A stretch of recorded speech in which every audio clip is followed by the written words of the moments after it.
Então, para a gente iniciar, a gente vai iniciar a nossa quinta aula de panorama bíblico. Na aula de hoje, a gente vai ver um pouco sobre o panorama de Êxodo. Na última aula, nas duas últimas aulas, na verdade, a gente vinha estudando sobre Gênesis, né? Desde a criação até todo o, o percurso ali, né, que o livro traz, as histórias, né, a parte da aliança com Abraão. E o Israel finalizou na última aula falando um pouco sobre Jacó, né, e em especial ali a vida de José. Né, e a gente vai tomar como base a partir daí para estudar o panorama de Êxodo. Então, em Êxodo, vários acontecimentos, várias coisas, né, a gente vai ter como referência, como base para o nosso estudo. Existem alguns pontos centrais que o livro aborda, e a gente vai elucidar esses pontos, a gente vai entender do que o livro trata, né? Vamos pegar algumas histórias anexas também, né? Algo relacionado ao enredo do livro. Então, o Êxodo ali a gente vai várias coisas, dentre elas, aquilo que a gente sempre começa nosso estudo, né? Por exemplo, quando o livro foi escrito, por que que ele foi escrito e para quem, né? O que que a gente aprende com o livro. Então, até o final desse estudo, essas três perguntinhas, por exemplo, elas têm que ser respondidas, né? O intuito desse panorama é esse. Vamos lá, né? Antes da gente passar pelo estudo, alguém sabe quando foi escrito o livro de Êxodo? E aí, se vocês quiserem interromper ou participar, né, abrir o áudio, vocês podem estar fazendo isso. Né? O chat eu não tenho como acompanhar, porque eu estou lendo aqui. Né? Aí vocês podem abrir o áudio e falar se quiserem, tá? Ou interromper. Então, quando o livro foi escrito, não sei se alguém tem alguma ideia, ou por que ele foi escrito, e do que o livro trata. Porque nessa terceira pergunta, o que aprendemos, né, é basicamente o assunto do livro, do Êxodo. Vamos pegar então essa terceira pergunta aí. Alguém sabe do que se trata Êxodo? Alguns do... Fala, pode, Fala. acredito que fale sobre o que Deus tem feito pelo povo, né? Pelo povo de Israel. Os milagres que ele tem feito, o amor que ele tem pelo povo, ao tirar eles do Egito, né? Uhum. Acredito que fale Então, mais sobre isso, né? justamente, o enredo da história, ela gira em torno desse acontecimento central, né, que foi a libertação deles ali do Egito, de fato. Né? E a partir desse acontecimento, né, sucede o restante da história, que é o que a gente vai ver. O livro de Êxodo ele é o segundo livro do Pentateuco. Tá? O primeiro a gente estudou Gênesis e o Êxodo é o segundo livro do Pentateuco. Outras informações. O autor do livro não tem nada que nos impeça de atribuir a autoria mosaica, né? Então, a gente tem como autor Moisés, e inclusive há passagens no Novo Testamento que indica Moisés como sendo autor do Pentateuco, né, dos livros, né, do Pentateuco, de Gênesis, de Êxodo. A data que esse livro foi escrito gira em torno de 1450 a 1440 antes de Cristo, tá? Porque a gente tem como data da saída do Egito em torno de 1445, 1440 antes de Cristo. Ou seja, o livro não pode ter sido escrito antes disso. E a gente tem como morte de Moisés o ano de 1406. Então, entre essa data, o livro certamente foi escrito. Não tem como precisar o ano exato que ele foi escrito, mas a gente sabe que foi entre essa data. Né? O livro do Êxodo, ele começa com a genealogia de Jacó, no capítulo 1, onde fala os descendentes de Jacó no Egito, e o livro vai ser finalizado com a formação do tabernáculo. Então, o Êxodo ele se passa dentre esses acontecimentos. Na última aula, Israel falou sobre a vida de José, né? Que era o filho mais novo de Jacó, né? Que foi vendido como escravo, e tudo começa a partir dali. Uma vez que ele foi para o Egito, né? Sofreu no início e depois se transformou no segundo homem mais poderoso do Egito. Após a sua morte, é claro que quando José depois chama seus irmãos, seu pai, né, toda a sua família para ir morar no Egito, ali o livro descreve cerca de 70 a 75 pessoas que foram levadas lá para o Egito, e a partir dali a descendência dele começou a crescer. Conforme Deus prometeu a Abraão que a descendência dele seria uma grande multidão, de fato isso aconteceu, né, a partir de José ali, ou da família de José. De José até Moisés, até o nascimento de Moisés, a Bíblia ela nos dá uma estimativa de cerca de 350 anos, até o nascimento de Moisés. E até o momento que o êxodo de fato começa, a questão da saída deles do Egito, a gente vai ter cerca de 430 anos. Então vamos considerar que o pessoal que saiu do Egito, liderado por Moisés, né, é um pessoal que teve tempo de se reproduzir, de formar ali uma população durante 430 anos. Tá? Vamos considerar dessa maneira. Daqui a pouco a gente vai falar mais um pouco sobre essa população. O livro certamente ele foi escrito no deserto, já que foi escrito depois que eles saíram do Egito, então foi escrito no deserto, durante ou no período do reinado de Amenhotep II ou Tutmés III. Então, existe aí essa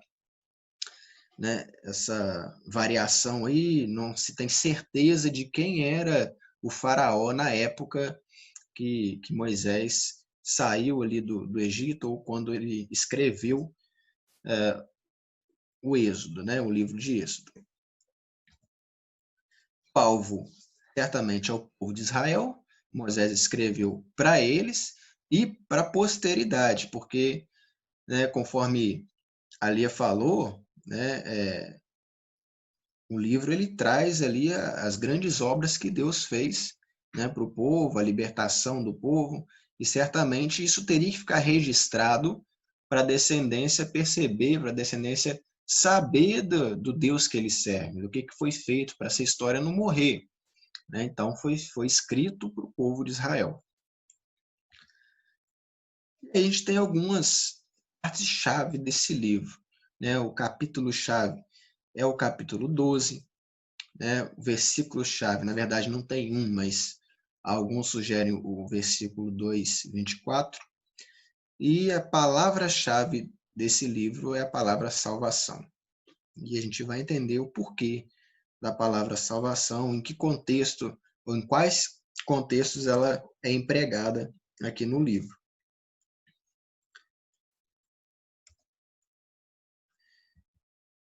A questão da etimologia. A palavra êxodo, ela significa saída ou partida, né? Na escola a gente aprende sobre o êxodo rural, né? Quando se sai de um local e vai para o outro. E o nome original do Êxodo, do livro de Êxodo, é o início, são as palavras que dão início ao livro. Por exemplo, são esses os nomes, né? Então, o nome do livro era esse, são esses os nomes, porque já começava com a genealogia, né? Mas Êxodo na etimologia significa saída ou partida. Veja bem, aqui, deixa eu pegar aqui.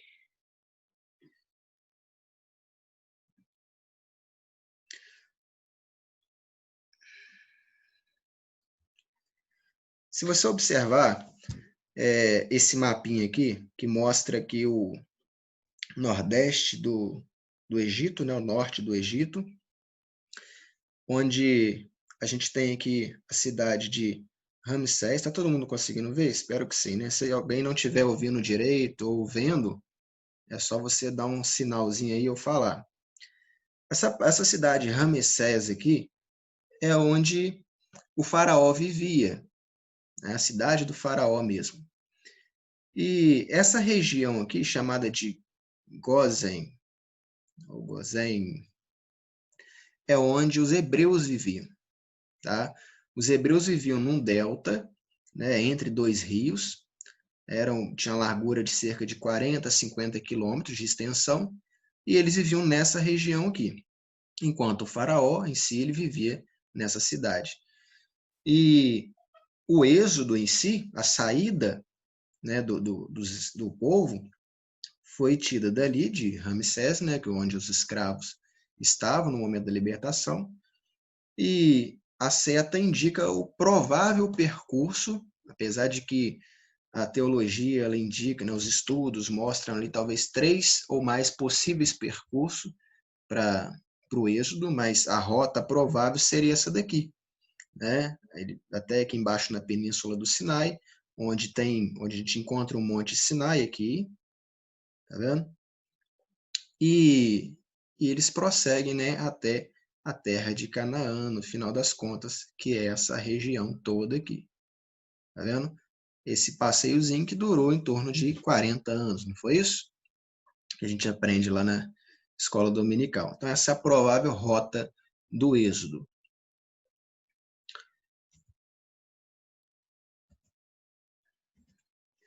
Então, vamos lá. Como é que o livro está distribuído aí? Vamos entender um pouquinho do esboço, né, da ementa desse livro. Então, aqui a gente vai fazer dar uma passada rápida, a gente não vai, né, se ater a muitos detalhes, mas vamos lá. De Êxodo 1 até de Êxodo capítulo 1 até Êxodo capítulo 12, versículo 36, o livro ele traz uma preparação, né? Ele fala sobre a preparação para o êxodo em si, para a saída ou a partida do Egito. Então, começa falando da descendência, começa falando, né, da morte lá dos bebês com menos de 2 anos, né? Quando a filha do faraó acha Moisés, né, o crescimento dele, né, até a preparação para a viagem em si. Então, nesse contexto de 1 até 12:36, mostra o povo lá no Egito, mostra a história de Moisés, né, todo aquele contexto dele ali no Egito, enquanto o povo ainda está ali. Tá? De Êxodo 12:37 até 18:27, fala sobre a peregrinação, ou seja, é quando eles saem do Egito. E aí, para a gente ter uma ideia, quando eu estava falando de população, segundo alguns estudos, se, por exemplo, 70 ou 75 descendentes de Jacó, né? Esses 70, se cada um deles tiveram 3 meninos e 3 meninas, né? Em cada geração, cada pessoa gerasse ali 3 filhos e 3 filhas, o que não era difícil naquela época, né? Eles, né, tinham muitos filhos e eles faziam jus o mandamento, né, de se multiplicar.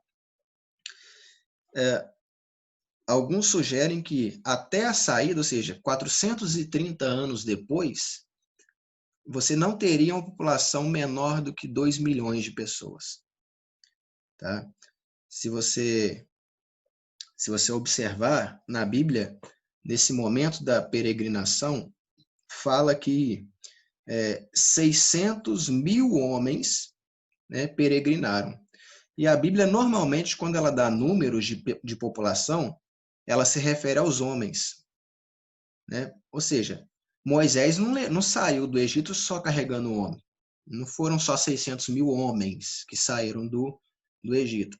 Falou 600 mil homens, certamente esses homens estavam representando sua família. Então, você imagina a quantidade de pessoas, né?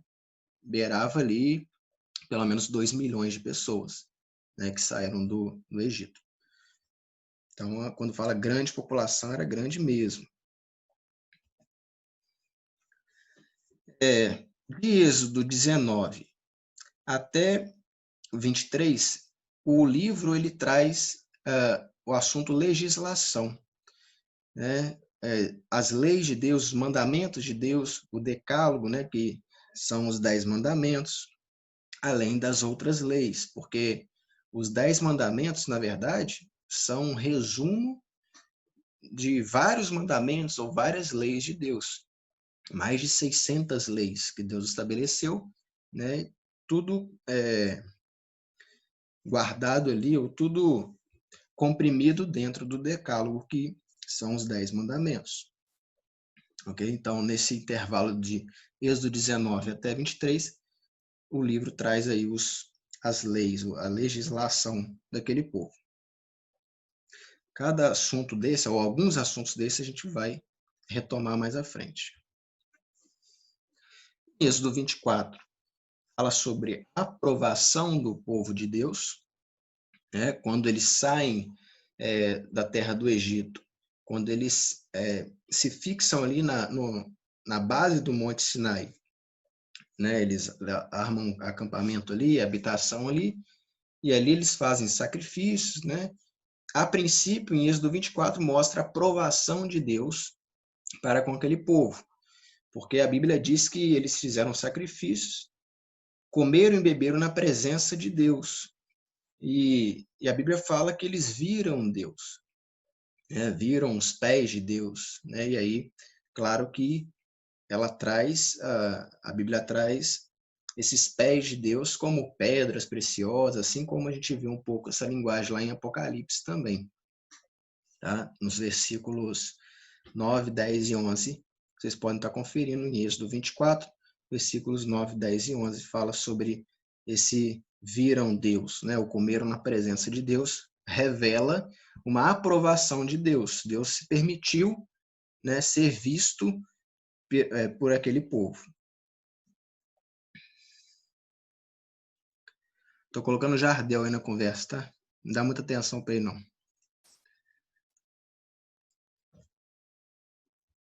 Vamos lá. Ok. Êxodo 25 a 31 trata de algumas diretrizes que Deus dá aos sacerdotes em relação à construção do tabernáculo. Então, essa construção ainda não é concretizada, mas apenas as diretrizes. Ele mostra como deve ser feito, né? Cada utensílio, cada peça, né? Tudo aquilo, ele dá instrução de como fazer. E o interessante é que, lendo, né, eu não tinha parado para observar, quando a gente aprende na igreja que a Arca da Aliança tinha que ter tal dimensão, né, que a cortina tinha que ser desse jeito, a construção tinha que ser exatamente de tal forma, de tal tamanho, de tal altura. E, rapidinho, só para interromper aqui, aqui está falando uma coisa de 1 minuto. Vocês viram uma coisa assim? Está acabando o tempo aí? Tá acabando, tá acabando. Tá, então, cair aqui, eu abro lá de novo e mando o link para vocês. Show. E aí essa construção, eu não tinha reparado, mas eu falei, como é que o pessoal sabe justamente manusear ouro, derreter, fazer aquelas formas trabalhadas, né? Na verdade, Deus, ele levantou pessoas e ungiu com o Espírito Santo para que essas pessoas fizessem exatamente da forma que Deus queria. Então, em Êxodo mostra isso. Fala, como é que eles têm esse conhecimento? Mas, na verdade, esse conhecimento veio do Espírito Santo. Okay. Certo? Então, eu estou falando em relação à construção, eu estou me referindo aos desenhos, né? As peças detalhadas que eram exigidas, né? Que Deus exigia os pequenos detalhes. E aí eu ficava imaginando como que as pessoas iam saber exatamente como que era esse desenho, como é que a pessoa ela ia fazer em cima da Arca de Aliança, da Aliança serafins, né? Como é a pessoa não sabia como é que era os serafins, né? E então essas pessoas que foram levantadas para a construção, elas foram instruídas, elas foram enchidas do Espírito Santo para que realizassem esse serviço. Então, Êxodo também traz essa informação. E aí, lá em Êxodo de 32 a 34, traz a reprovação. Você viu que lá em Êxodo 24 era a aprovação de Deus por aquele povo, e em Êxodo de 32 a 34 vem mostrando ali a reprovação de Deus em relação a eles. Porque, vamos pensar aqui, lá em Êxodo 19, então deixa eu colocar aqui ó, minha canetinha. Lá em Êxodo 19, aqui, Moisés sobe ao monte para poder receber de Deus as leis, né? Os mandamentos. E aí, se você for lendo, até aqui, até o 32, muita coisa se passa, né? Muita coisa se passa de lá até aqui. E durante todo esse tempo, Moisés está lá. E se você for observar as legislações, não fala só dos 10 mandamentos. Toda a aprovação, a construção de 25 a 31, quando você lê, você vai ver que esses 6 capítulos, eles vão se referir a como é que tem que ser as roupas do sumo sacerdote, como que tem que ser a construção disso, como é que tem que ser a cortina, como é que tem que ser o altar de incenso, enfim, é muito detalhe, né? Então, assim, é muita lei. E durante todo esse tempo, eu acredito, né, que para ele poder ouvir essas informações e passar isso para o pergaminho, para o papel, não sei para onde, como é que eles faziam para escrever isso, né? Não era igual a gente hoje em dia, que você vai digitar ou escrever num caderno com caneta e lápis. Era muito mais, né, rústico a coisa, era muito mais difícil, né? E eu creio que não foi num curto período de tempo. Então ele deve ter ficado um bom tempo lá, né? Talvez aí mais de um mês lá para cima, né? De Êxodo 19 até o 32, a ponto das próprias pessoas, né, buscarem auxílio no irmão de Moisés, eu esqueci o nome dele, no irmão de Moisés, para poder construir um ídolo. Então eles pedem, o povo, eles começam a sentir falta de Moisés, eles não sabiam se Moisés ainda estava vivo. Né? Você imagina o tempo que ele ficou lá para cima, para o pessoal já achar que ele não ia voltar, que talvez ele morreu por lá. Tá? Então, o povo começa a solicitar ali a construção de outros deuses, né? A construção de ídolos. E aí aquela famosa historinha que a gente já conhece, né? Da construção do bezerro de ouro. Tá? Esse bezerro ele foi construído, a Bíblia traz ali, né, nos versículos de 1 a 6, alguns acreditam que, na verdade, esse bezerro estava simbolizando o próprio Deus. Tanto que esse bezerro, na escritura original, ele é chamado de Elohim. Né? Só que o Elohim, ele tem como ser trazido no singular, né, na língua original, e tem como ele ser trazido no plural. Quando ele é trazido no plural, quando o seu sentido está no plural, ele representa qualquer outro Deus. um Deus com letra minúscula. E quando ele é trazido no singular, ele representa o Deus, o único, né? Que é o Elohim, Deus, Jeová, né? No caso ali, na Bíblia, no original, ele estava no plural. Ainda que ele estivesse no singular e estivesse representando Deus, estaria ferindo os mandamentos, que é não ter outros deuses, né? Ou não fazer, na verdade, imagem de esculturas, né? Então, de qualquer forma, eles estariam errados.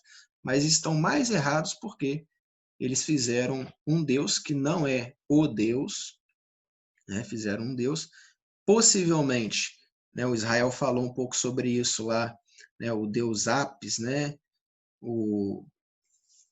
Os egípcios tinham ali um panteão, né? Que são vários deuses, um deus para cada coisa, e o Deus Apis é representado por um bezerro de ouro. E como eles viveram, você imagina, 430 anos habitando uma terra, né? Então, assim, várias e várias gerações ali. Certamente eles pegaram esse costume, eles herdaram essas características, herdaram essa prática religiosa, né? de ter ali vários deuses, e certamente eles colocaram isso em prática na hora que eles viram necessidade, ou seja, Moisés desapareceu, não dava sinal de vida, e aí eles, né, começaram a se questionar se Moisés ainda estava vivo, eles precisavam de uma instrução, precisavam de um Deus ali presente com eles, e solicitaram a construção de um Deus, e foi feito um Deus, que é o Deus Apis. Nesse momento, né, quando o povo estava ali oferecendo sacrifícios a esse Deus, né, e Moisés ainda lá em cima, Deus fala com Moisés para ele descer, porque o povo já estava desviando, já estava, né, adorando outros deuses. E aí mostra a reprovação de Deus para com o povo.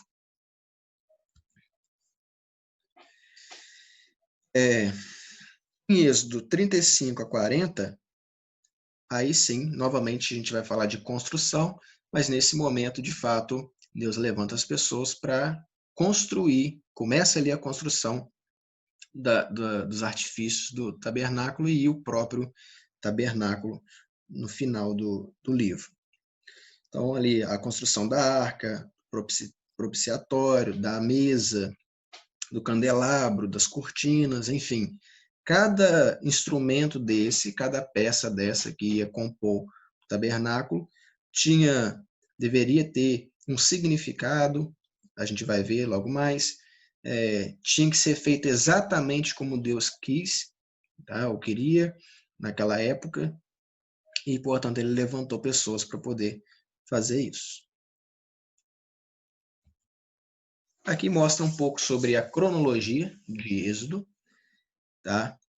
Aqui, em 1446, então, como eu disse, entre 1450 e 1440, mostra a saída de Êxodo, né? Então, está dentro daquela faixa.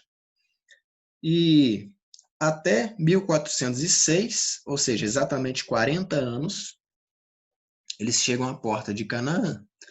Então, esse foi o tempo que eles ficaram no deserto. Tá? Aqui mostrando 1876, ou seja, exatamente 430 anos. Foi quando Israel chegou ao Egito, através dos familiares de José, a descendência de Jacó. Então, 430 anos até saírem do Egito, mais 40 anos no deserto, até a morte de Moisés e a entrada em Canaã.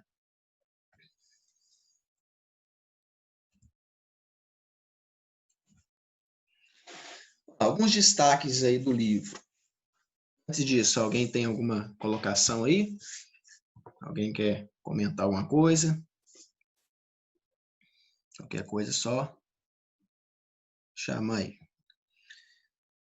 Êxodo é um diário de viagem. Então, ele foi escrito por Moisés e ele nada mais né, claro que é um livro dedicado ao seu povo, né, ao povo de Israel, mas o Êxodo ele é um diário de viagem, se você observar, porque mostra ali os acontecimentos no decorrer dessa viagem. Êxodo se passa durante uma viagem, que é do Egito até Canaã. né? É um diário que durou, né? O que se passa, é uma história que se passa durante 40 anos, né?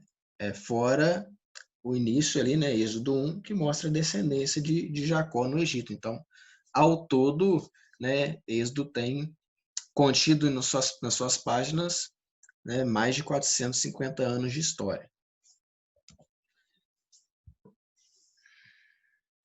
De Êxodo, a gente pode extrair os seguintes princípios ou doutrinas. A primeira, que de um Deus redentor. Então, o Senhor é aquele que liberta da escravidão. É um princípio que a gente pode extrair do livro, né? Que Deus é o Deus que traz ali libertação, libertou o povo da escravidão. Deus é um Deus provedor. Então, o Senhor tirou o povo do Egito, proveu o alimento, proveu água e habitação ao povo. Então, não somente tirou, mas também supriu a necessidade daquele povo. Um outro princípio é o princípio da aliança. Êxodo é o livro da aliança, né? Lá em Gênesis 12, 15, 17, fala da aliança que Deus fez com Abraão. E aqui em Êxodo, com Moisés, né, Deus vem reforçar ou vem renovar essa aliança com seus descendentes. Ali ele vem concretizar aquela aliança prometida, né, aquelas promessas que de Abraão sairia uma multidão, e de fato ali tinha uma multidão, e que ele ofereceria uma terra especial aos descendentes de Abraão, e ali agora, né, esse povo, essa geração, né, eles vão ficar de frente com essa terra, apesar de que a geração foi renovada. E também mostra um Deus presente, né?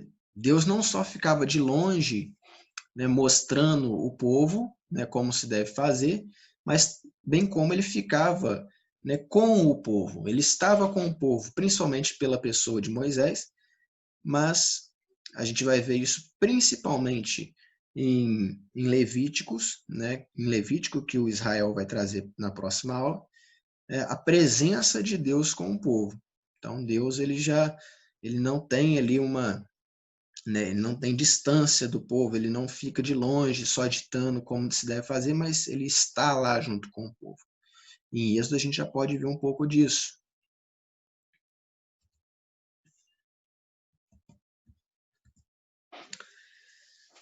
Um outro destaque é em relação ao tabernáculo, né? Por que Deus, no final do livro, pediu para construir, erigir o tabernáculo? Porque ali era o local onde ele se faria presente com o povo. Esse tabernáculo, a gente vai ver logo mais, mas já adiantando, ele simboliza Cristo, né? Em Êxodo a gente tem vários aspectos, várias peças simbolizando a pessoa de Cristo ou tipificando Cristo. O tabernáculo é uma delas, porque no tabernáculo é onde Deus se fazia presente. E Cristo também é a pessoa em que Deus se faz presente, né, através de Cristo. A tenda indica a presença de Deus com o povo e Cristo é o Emanuel, que significa Deus conosco. O contexto religioso, usei a mesma imagem que Israel tinha usado, né, para a gente ver. Tá aqui o deus Apis, né, que eu falei para vocês. Tá aqui. Lá eles tinham um panteão. Então aqui é uma pequena amostra dos deuses que eles possuíam, né? Então eles, como eu disse, eles tinham um deus para cada coisa, né? O deus Sol, o deus da fertilidade, o deus do rio, o rio Nilo, né? Para eles eram sagrados, era sagrado. Então aqui é uma pequena amostra dos deuses que eles possuíam. E o interessante que Deus salvou o seu povo, né, o povo escolhido dele, o povo eleito, né, o povo da aliança, dos poderes do mal do Egito, e julgou esses poderes e reivindicou seu povo como seu primogênito. Vamos abrir a Bíblia em Êxodo 12, 12. Êxodo 12, 12.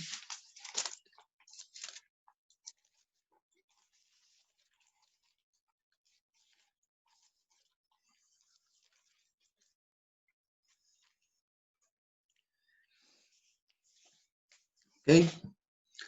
Então, em Êxodo 12, 12, fala assim: porque naquela noite passarei pela terra do Egito e ferirei na terra do Egito todos os primogênitos, desde os homens até os animais. Executarei juízo sobre todos os deuses do Egito. Eu sou o Senhor. Quando Deus lançou as 10 pragas lá no Egito, ele não simplesmente estava jogando ali situações terríveis, né, aleatórias. Ele tinha um propósito em mandar cada uma daquelas pragas, os gafanhotos, as rãs, transformar o rio em sangue, né? Porque quando ele fez isso, cada uma daquelas pragas foi um desafio ao panteão egípcio. Ou seja, quando Deus mandou as rãs, ele desafiou a deusa Rã, porque existe isso no Egito. Era uma deusa. Quando ele transformou as águas do rio Nilo em sangue, ele profanou o deus Nilo, né? Porque isso seria uma profanação, né? Colocar sangue na água seria uma profanação. Então ele desafiou: se é Deus, vocês acreditam no Deus? Quem que é esse Deus perto de mim? Né? Ele fala no final do versículo: eu sou o Senhor. Então cada uma das pragas seria um desafio aos deuses que o Egito possuía. Tá? Então, seria Deus se mostrando superior aos deuses que o Egito possuía. Interessante, né? Isso aí também eu não sabia, mas as 10 pragas, então, elas têm um propósito de serem exatamente aquilo que foi feito.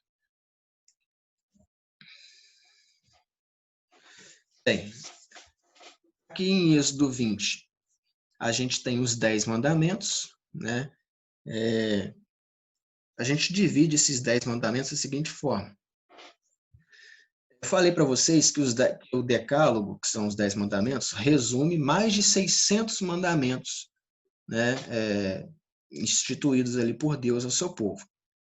E todos os mandamentos de Deus ao povo, eles têm, ao redor desses mandamentos, na verdade, no íntimo do mandamento, eles são pautados, eles são fundamentados em amor. No amor de Deus para com o povo e na devolução desse amor, né?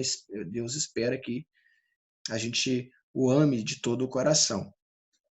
Se você observar, o primeiro mandamento, vamos lá para Êxodo 20, eu não vou falar todos, mas esse daqui é interessante.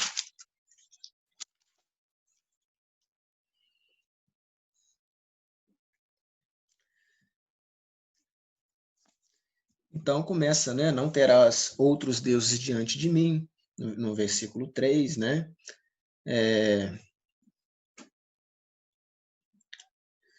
Isso aí. Não farás para ti imagens esculturas, né? Não adorarás, nem darás culto, porque eu sou o Senhor teu Deus. Não tomarás o nome do teu Deus em vão. Agora, o Senhor, né, de Israel, Deus Jeová, ele é o único que toma para si, é o único que cobra, né, o amor, ou cobra que nós o amemos de todo o coração.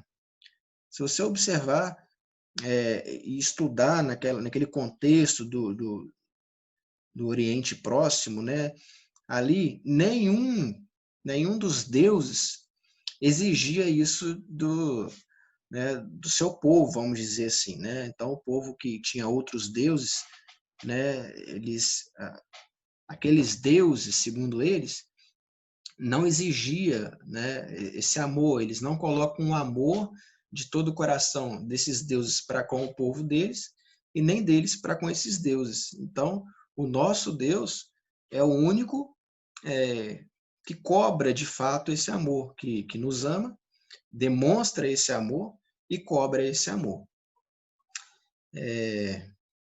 Os 4 primeiros mandamentos lidam com a nossa relação com Deus. Se você observar aí nos mandamentos, a partir do versículo 3, os 4 primeiros mandamentos falam da nossa relação com Deus, da exclusividade que a gente tem que ter com Ele. E os 6 últimos lidam com o nosso relacionamento com os outros, uns com os outros, né? Com a propriedade alheia, né? Com os bens alheios, né? Em relação a não matar, né? Furtar, nada disso. Então, assim, está dividido os 10 mandamentos. E se você observar as leis, essas mais de 600 leis e mandamentos, todos eles vão estar falando isso. Se fulano matou um boi, né, do outro, então ele também vai ter que ter um boi que vai ser morto. Então, assim, coisas para tentar deixar um kit com o outro. Sempre essas leis vão estar relacionadas a isso, ou leis de mandamentos, né, de como deve ser feito, como as pessoas devem estarem vestidas, como devem ser feitos os sacrifícios. Então, todas essas mais de 600 leis estão relacionadas à forma como a gente deve se postar diante de Deus ou lidar um com o outro. Isso tudo foi resumido, portanto, em 10 mandamentos.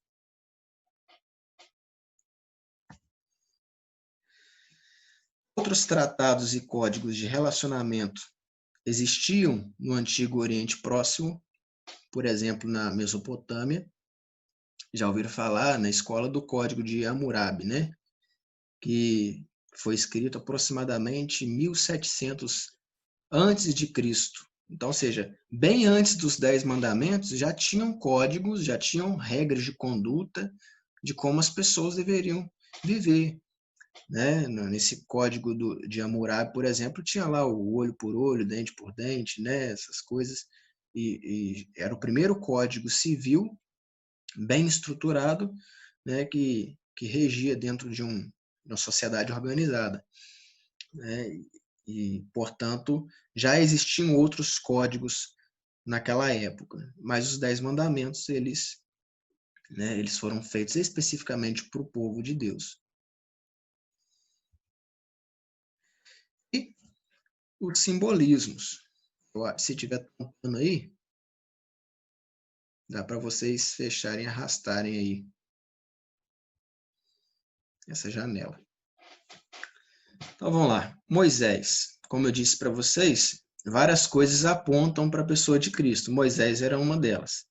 Então Moisés é um tipo de Cristo, simbolizava Cristo, né? Por quê? Ele agia como mediador entre Deus e o povo, né? Coisa que Cristo também o faz, né? Foi mediador do juízo de Deus para com o Egito.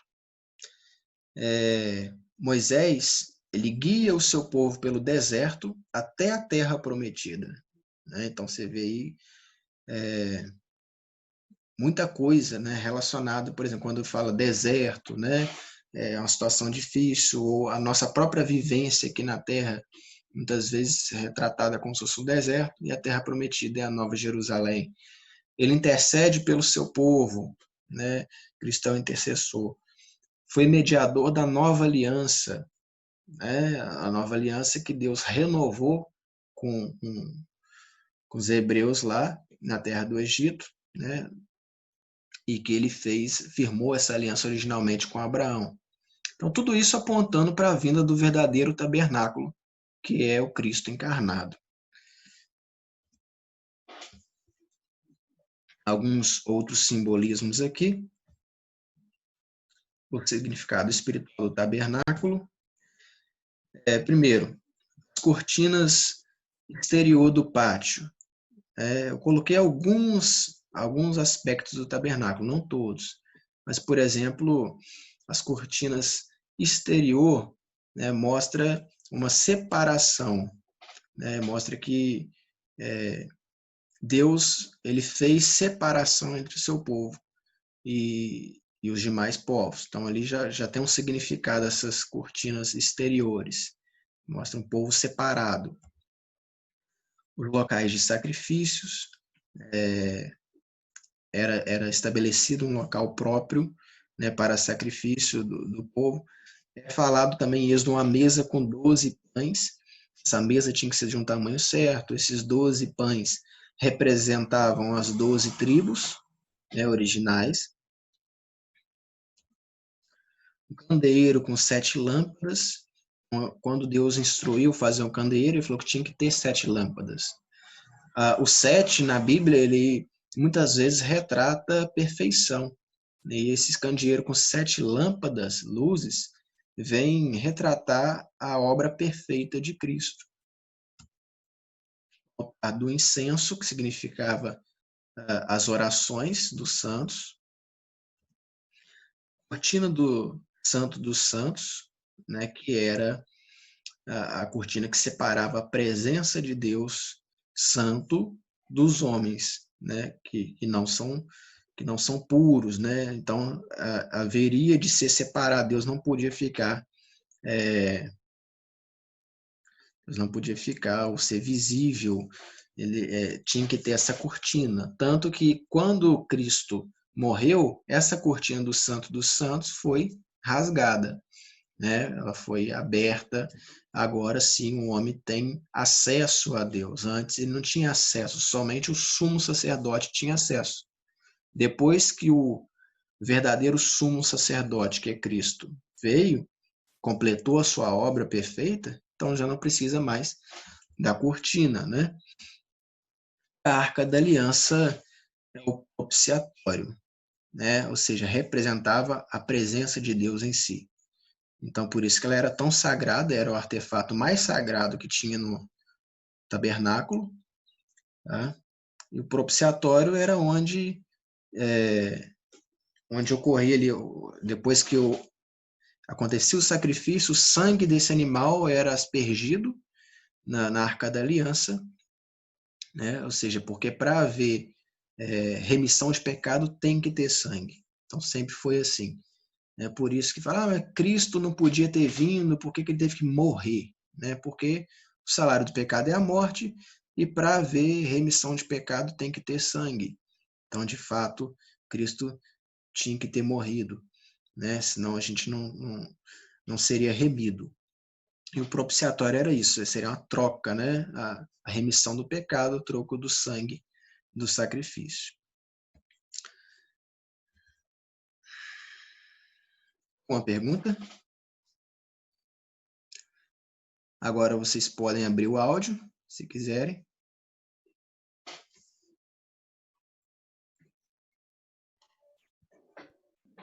Agora tem mais 8 minutos, hein? Tá acabando aqui. A lâmpada era LED, Saulo? A lâmpada? Era LED. LED. E aí, vamos lá. Só para concluir aqui, para a gente ir para as perguntas. O simbolismo, todos que eu falei, ele torna-se fato no Novo Testamento, ou seja, o sangue dos animais foi substituído pelo sangue de Cristo. O Cordeiro da Páscoa, né? Que era o ano da remissão, né? A época que eles faziam os sacrifícios e ofereciam a troco dos pecados. Foi substituído pelo Cordeiro de Deus, né? Porque através do seu sacrifício único ele já foi o suficiente, né? Não se tornando mais necessário fazer sacrifícios. O povo da aliança, né? Era o povo de Israel, eram os hebreus exclusivamente. No Novo Testamento, tornou-se o povo de Deus em Cristo, né? Que são os gentios, né? Também, além do povo hebreu. Tá?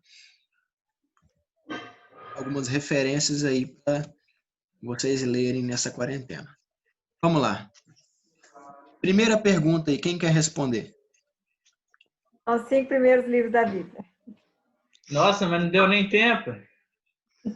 Deu nem tempo de ler a pergunta, né? O que é Pentateuco? Então, Paula falou que são os 5 primeiros livros da Bíblia.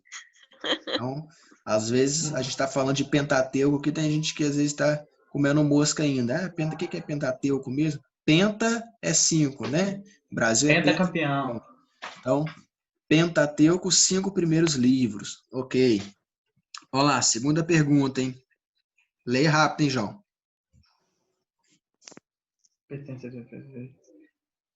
Josué. Qual dos livros relacionados abaixo não pertence ao Pentateuco? Levítico é o terceiro livro, Deuteronômio faz parte do Pentateuco, Números também, Josué não.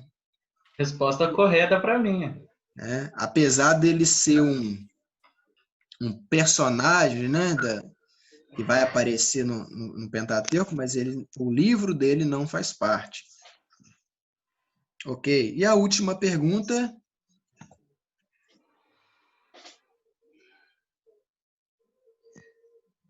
A libertação e a aliança com o povo de Deus. Letra B. Letra B de bola? Letra B de bola. Todo mundo? Então, o livro de Êxodo aborda, sobretudo, o tema da libertação e aliança com o povo de Deus. Ok, a queda do povo. Né? Na verdade, a queda do homem, né? Retratada em Gênesis. E a letra C dele não é o foco geral aí do livro de Êxodo. Beleza. Se você observar o livro de Gênesis, né, para concluir, então, o livro de Gênesis ele fala sobre perdição. O livro do Êxodo fala sobre libertação. E o livro de Levítico fala sobre santificação, que Israel vai falar para vocês. Então, observa aí, né, a sequência do Pentateuco, começando com a queda, perdição da raça humana, Êxodo simbolizando aí a libertação. Se você observar, é a ordem natural como as coisas acontecem, né? Na queda do homem. O homem é perdido, ele é liberto, né? Ele é santificado e, por último, ele é o quê? Glorificado. Os caminhos da conversão, como é que é? Ele é perdido, ele é liberto, ele é santificado e, por fim, ele vai ser o quê? Glorificado. Isso aí. Eu já tinha respondido. Então, eu colei. Eu ouvi, João. Eu só queria que vocês repetissem. Estou respondendo Ok. aqui, ó, bate próprio. Então, o Êxodo falou da libertação. Israel vai falar para vocês na próxima aula sobre Levítico, né? E lá vocês vão ver que vai abordar muito sobre a santificação, o culto a Deus, né? A forma como Deus deve ser cultuado. Quer falar melhor, Israel? Nesses 3 minutos que falta aí? Dá uma palhinha para... Ainda não estudei tudo, não. Mas eu acho que algo que pode ajudar a gente, principalmente nesses primeiros livros da Bíblia, é entender o método de Deus ao nos ensinar. A Bíblia ela é para ensinar o povo de Deus. Deus desde sempre foi assim. Só que diante da nossa distância cultural, fica difícil de entender. Algo que a gente já viu lá no livro de Gálatas, ano passado, é que o Antigo Testamento, a lei, ela é colocada como um tutor para o povo de Deus. Vocês lembram disso? O Antigo Testamento é como se fosse um tutor, alguém que ensinava. E no Antigo Testamento, ele faz isso com o seu povo. Quando a gente quer ensinar algo para uma criança, o que a gente faz? A gente explica com símbolos, a gente explica com analogias, com figuras. E se a gente olhar para o Antigo Testamento, e principalmente para esses 5 primeiros livros, eles ensinam para a gente, na lei de Êxodo e na lei de Levítico, principalmente, algo que a gente vai, já mais maduro, o povo de Deus já mais maduro, vai entender melhor.